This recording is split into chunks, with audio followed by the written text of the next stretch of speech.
Not a massive amount of room, as you can see, but I'm making headway. I found the glue and I fixed the receiver. So it's now fixed, it's done, I can now get it working, but I'm not. And the reason I'm not is because, knowing my luck, there's some rebel spies out there listening for my signal and they'll come and capture me. So I can't risk it, not yet. And I'm fine in here. You know, I've got food and water and fresh air to breathe and Mum and Dad's music collection and those awful 2D films, but they're fine. I mean, they're actually not that bad. I was watching one last night called A New Hope that was quite good. But there's a scene in that where all the characters are trapped in this room and the walls are crushing in on them. And then I couldn't sleep because I kept looking around here and thinking, yeah, it does feel like the walls are crushing in on me. It's weird though, how we thought of aliens 100 years ago, or however long the film was made. Because, yeah, the ceruleans are humanoid, but they are nothing like us. They're 12 feet tall, they're slender, they've got bluey green outer shell, they have no eyes, no mouth, no ears, and their arms are these thin things that come from their waist. And yeah, they use electromagnets to move, so they don't walk, they don't even have legs, they just kind of hover across the ground. I don't exactly know how it works, but on Brielle, because it's 4 times larger, the magnetic pull is larger. So they use the electromagnets of the planet to move around. And yeah, they use it for eating and for sensing and for moving. It's incredible. When they came to Earth, because the magnetic pull is so less strong, they can float a lot higher. But that scared a lot of humans, so they stopped doing that pretty smartish. I remember when I was a kid, like every kid, I just wanted to go to Brielle.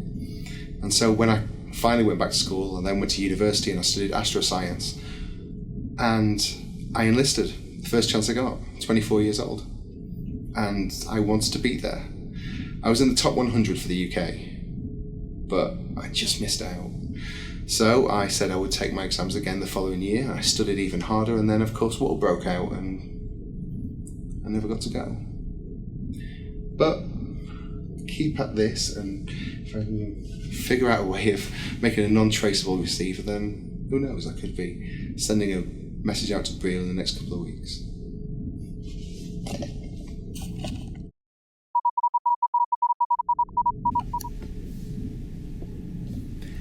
If this diary is ever found, I would like my parents to be remembered.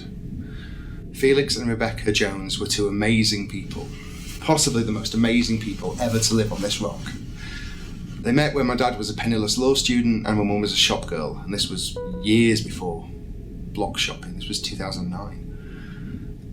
By 2014, my father was working for Westminster, and he married my mother, and a year later I was born. My dad was brought up as a devout Catholic, and so was I. I went to Catholic school, and where they taught me about God and shit like that. And yeah, he was one of the first to find out about the alien contact. And when they landed on Earth, my dad drew up plans for this place and dragged me out of school, saying the ceruleans weren't safe, they were dangerous. But after he spent time with them, he realised that they weren't dangerous, and that maybe what he knew was the truth wasn't. And by 2030, this place was finished, but by then he didn't care. He didn't think we'd ever need it, because Earth was a good place to live back then. So yeah, he gave up his faith and started the Freedom for the Future Foundation. It was a foundation to help people adjust from religion to the reality we now face. And within the first year, they had over 1 million members, but also attracted a lot of attention from people who weren't willing to give up their outdated beliefs. When the war began in 2041, my parents were one of the first to be captured. I think because they had the foundation and they were quite prominent and known, the rebels thought that they would be good examples. I watched them die on HV. It was televised across the world, and I watched their throats being slit. Some kind of hark back to a sacrificing a lamb or some shit like that. and there was nothing anyone could do.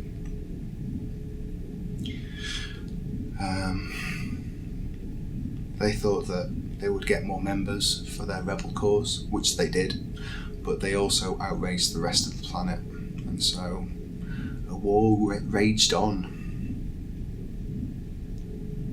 They were amazing people, my parents, and I miss them every day. And they were good people, good, honest people. And no matter what happens to me, I hope their memory lives on.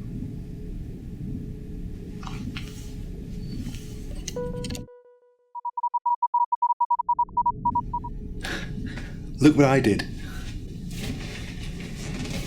Ta-da! I have a seat. It was part of my dad's vintage car, and so I made it into a swivel chair. Oh, it feels so much better to be sitting on a chair. Speaking of my dad, why are there no hollow projectors in here? I know it takes up loads of energy, but I would shill an entire bucket of waste if I could just immerse myself in one story. I've been watching stuff on this pad, and 2D's just not great. But it is what it is. I sat by the receiver for about an hour, just thinking, should I just send a message out? But I didn't, and I've been reading up in this book, but it's just so much to read, and look how big it is. And I've got no idea if anyone even cared about analogue lines being traced back then. But I'll keep looking and seeing what happens. When I was searching through the boxes earlier, I came across these pictures, and they're not hollow, but they are images of my family. And yeah, they're a bit vintage now, but look, that's my gran and my dad and his brother. So yeah, they're not amazing and they're a bit faded, but I think I'm going to take up carpentry and make some frames for them all. I bet my father still has a book on carpentry somewhere. I'll let you know what I find.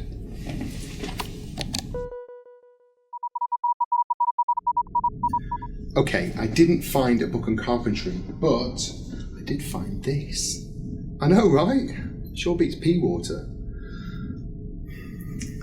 When war broke out, alcohol became impossible to get hold of.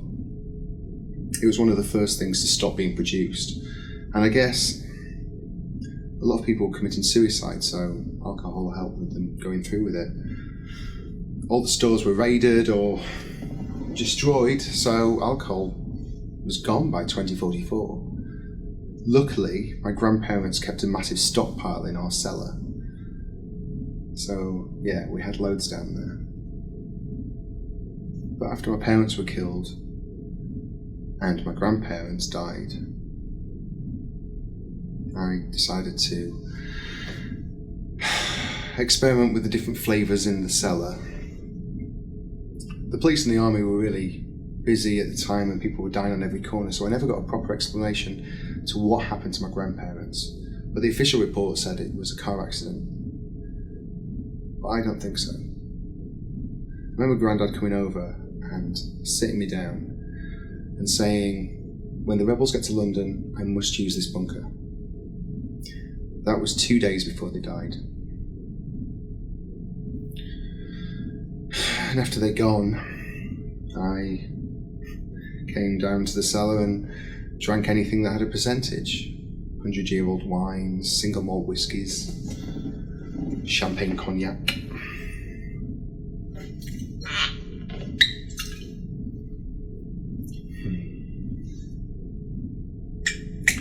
Of course I had friends. I couldn't tell them about this place because next door was the entrance leading down to here. And, if one person knows, then 10 people know, and my secret hiding place no longer would be secret. There was one person that knew about this place though. My partner. We met at university, we fell in love, we got engaged, we had so many plans. We were going to go to Brielle, get married on the moon of Palance, have kids, settle down, build a home together. But it wasn't to be. After the war and the massacre began, Josh was helping 2 people avoid being shot on the road when he was shot himself. And when he died, a huge part of me died as well. He was the last person that I really loved. And now there's just me.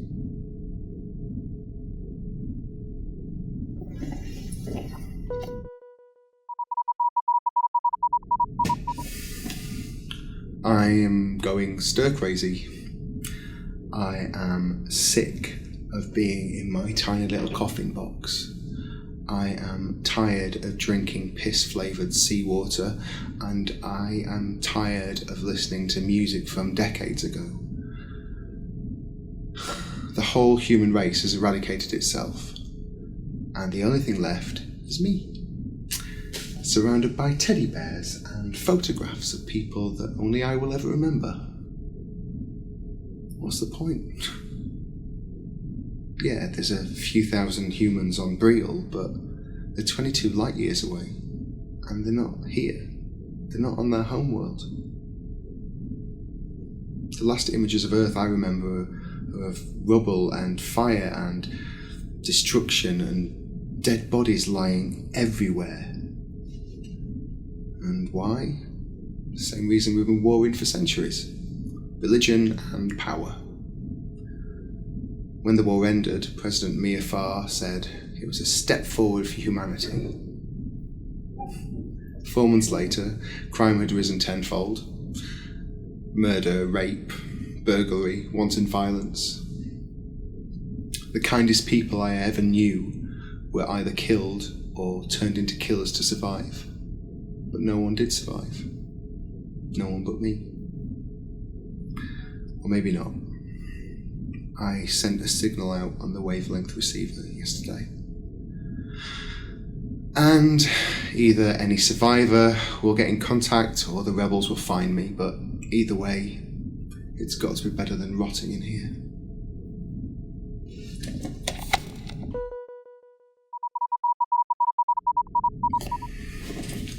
Why the flen did I send out that signal yesterday? As soon as I woke up this morning, I panicked and unplugged it, but if anyone was tracing it, they'll know exactly where I am. But I've not heard anything from up above in over a week. Maybe the fighting stopped. Maybe everyone's dead. Maybe I really am the last human on Earth. But that's the problem, it's all if, buts and maybes. I have no idea. I need to get onto the Matrix so I can see what's happening in the world. Does it have to be my world? The solar net is working perfectly. If I could get a signal to Breel, I could tell them I'm still here, and how would I do that? It still means getting that bloody receiver working and somehow getting it into new technology and getting a signal out there. It's just, it's too much. This place is sending me insane. I'm totally alone, I've got no one to talk to, and I don't know what's going on out there. But for all it's sending me insane, this place is pretty amazing. Sure, my dad had the credits to buy it, but it was the thought behind it. When he bought the house, he excavated down here. It took 5 years. They built this self-sustaining bunker, and I am breathing in fresh oxygen right now, and it'll never deplete.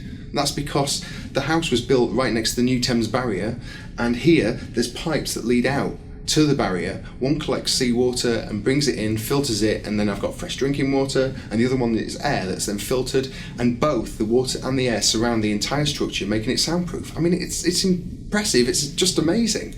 And this was my dad's idea. I just don't think he expected to die, and me being here alone going absolutely stir crazy. But he did want me to survive. And I will. If he can build this place, I can get old and new technology to work, and I will get a message sent out to Breel. I can do this.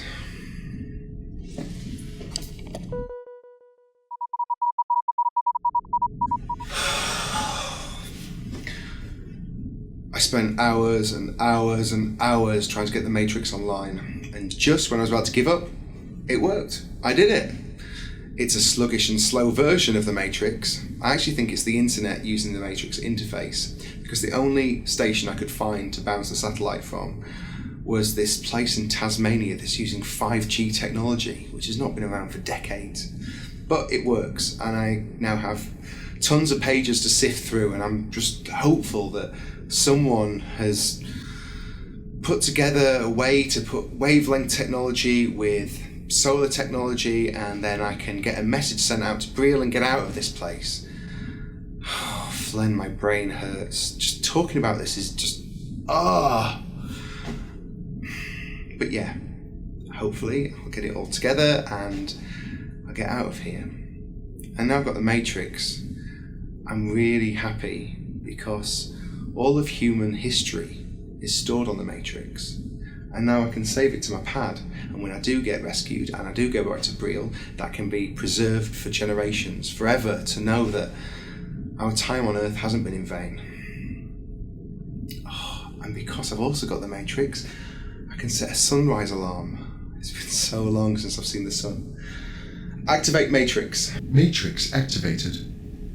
Activate alarm. Alarm accessed.